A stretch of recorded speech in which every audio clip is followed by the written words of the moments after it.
Okay, Assalamualaikum warahmatullahi wabarakatuh dan juga selamat sejahtera kepada semua. Hari ini kita nak kongsi sikit bagaimana apa yang korang minta dekat IG apa semua untuk saya showkan kepada anda, kongsikan bersama 7 tips untuk study especially masa exam. Okay, sebelum kita nak mulakan dulu untuk video pendek ni, saya nak make sure yang video ini dibuat berdasarkan pemahaman kepada tips bagaimana nak study sejarah ataupun perkara-perkara yang melibatkan subjek-subjek yang melibatkan pembacaan, dan bukannya matematik dan juga sebagainya admit, walaupun aku tahu aku memang bodoh math dan juga perkara yang sama erti dengannya seperti sains dan juga sebagainya, tapi tak apa. Okey, untuk bagi yang dalam bidang sejarah dan juga bidang pembacaan, ini tips-tips ni merupakan tips yang boleh saya kira yang saya pakai untuk digunakan especially masa exam. Okey, yang pertama adalah pertamanya kita kena faham dulu kronologi. Untuk sejarah, anda tidak boleh terus menghafal. Adalah menjadi satu kesalahan kalau kita terus hafal. Maksudnya kalau kita just hafal setiap peristiwa-peristiwa tahun-tahun, benda itu tidak akan melekat. Hafalan perlu, tetapi apa yang perlu terlebih dahulu sebelum itu ialah kronologi dahulu. Kita kena faham kronologi, kita kena faham peristiwa, kita kena faham kenapa benda tu berlaku dan juga sebagainya. Dan cara untuk memaham ni, untuk sejarah especially, kita kena tengok map. Apa yang saya selalu buat dulu kalau kita nak faham sesuatu benda ataupun sesuatu peristiwa, perjanjian ataupun konflik yang berlaku dalam sejarah tu, kita kena tengok map dulu. Sebab map tu sangat penting. Especially macam contoh macam kisah Perang Dunia Pertama, Kedua, kan ada banyak pergolakan. Benda itu tidak akan berlaku secara sebenar-benar kalau kita tak tengok daripada map, peta. Kalau korang tengok daripada map, peta, baru korang boleh nampak perkaitannya sangat-sangat nampak di situ, sangat jelas. Jadi perkara ini akan lebih memudahkanlah kita punya pemahaman tentang bagaimana peristiwa dan juga kenapa sesuatu fenomena peristiwa sejarah itu berlaku. Okey, tips yang kedua untuk exam especially, kita kena bahagi masa. Susun strategi. Saya kira benda ni semua orang pun buat lah. Kita kena, memang sangat-sangat penting untuk kita susun strategi. First, macam mana saya buat dulu untuk susun strategi? Pertama, saya tengok jadual exam terlebih dahulu. Selalunya jadual exam akan keluar lebih awal, dalam 3 minggu ataupun 2 minggu untuk keluar lah. So kita boleh tengok lah jadual exam tu keluar. So apa yang saya selalu buat, saya akan study subjek yang berada di hujung terlebih dahulu, barulah benda tu dianjak ke depan, macam tu. So kita ada ample time untuk study setiap subjek. Jadi benda tu kita kena allocate lah, kita kena pandai lah. Mungkin 2 hari untuk satu subjek ni, 2 hari untuk subjek ni, dan kita kena susun dalam 1 minggu yang terakhir tu setiap subjek tu semua dah dirangkum dalam masa yang dah ditetapkan. Contohnya 2 hari untuk setiap subjek, macam itulah. Tapi yang paling penting ialah kita study dari hujung dulu, baru ke depan. Macam itulah saya punya strategi. Yang kedua juga saya nak tekankan bagi bahagian masa adalah masa exam. Kalau dekat USM selalunya untuk bahagian sejarah ada 2 masa, iaitu 9 pagi dan juga 2.45 petang. Jadi kalau kalau exam pukul 9 pagi, saya tidur dulu malam tu, pukul 11 saya akan bangun, lepas tu saya akan study sampailah pukul 9. Tu strategi. Kalau pukul 2 pula tidur juga waktu pagi tu, lepas tu pandai-pandailah kita kena ada dalam 4 jam ataupun 3 jam, 5 jam lah macam tu, 3, 4, 5 jam sebelum exam perlu stay up, kena bagi kau-kau. Tu cara saya lah sebelum exam. Jadi apa-apa pun untuk bahagian masa ni, kita kena bagi masa dekat kita juga, yang mana korang rasa sesuai, tapi perlu allocate masa. Jangan study last minute. Itu yang paling penting. Okey, yang ketiga pula adalah buat nota. Buat nota ni sangat-sangat penting lah bagi yang ada juga makhluk-makhluk Tuhan yang tidak memerlukan nota. Itu tidak mengapa. Setiap orang sudah semestinya ada cara tersendiri, tapi saya nak share juga apa pentingnya kita buat nota lah. Bagi saya akan buat 3 peringkat untuk nota. Yang pertamanya saya akan buat secara umum, generalisasi. Kita tengok dulu dalam apa yang dah dibagikan hint oleh lecturer, kita tengok mana satu kita buat secara general terlebih dahulu. Lepas tu, selepas habis nota general, saya akan suka untuk pecahkan ataupun singkatkan kepada beberapa point untuk saya faham lah, barulah nampak susunan dia. 1, 2, 3, 4, 5, 6 soalan. Lepas tu baru tengok mana satu benda-benda yang sudah disingkat-singkatkan.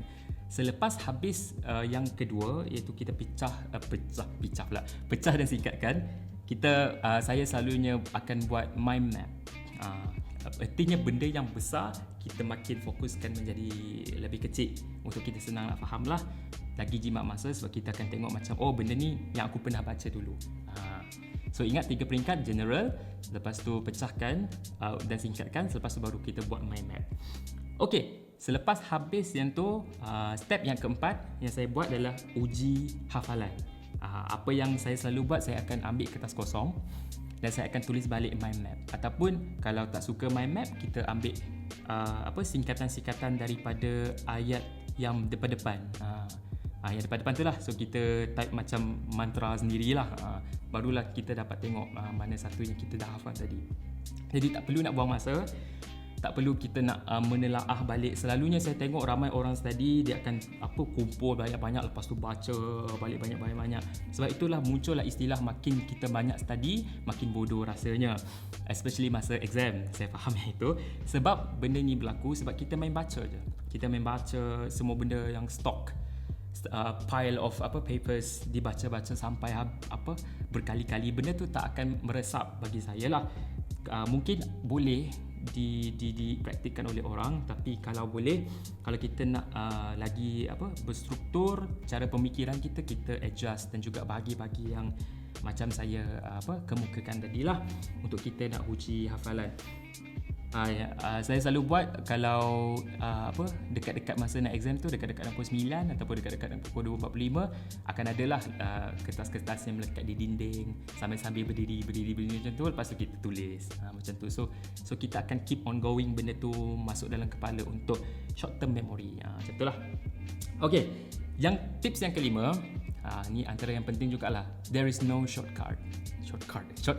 Sekati aku je. Tak ada shortcut dalam benda ni, especially sejarah ataupun benda-benda yang ada pembacaan macam geografi, sastra dan juga sebagainya. Benda ni kita memang kena baca lah. Tak ada singkatan apa semua.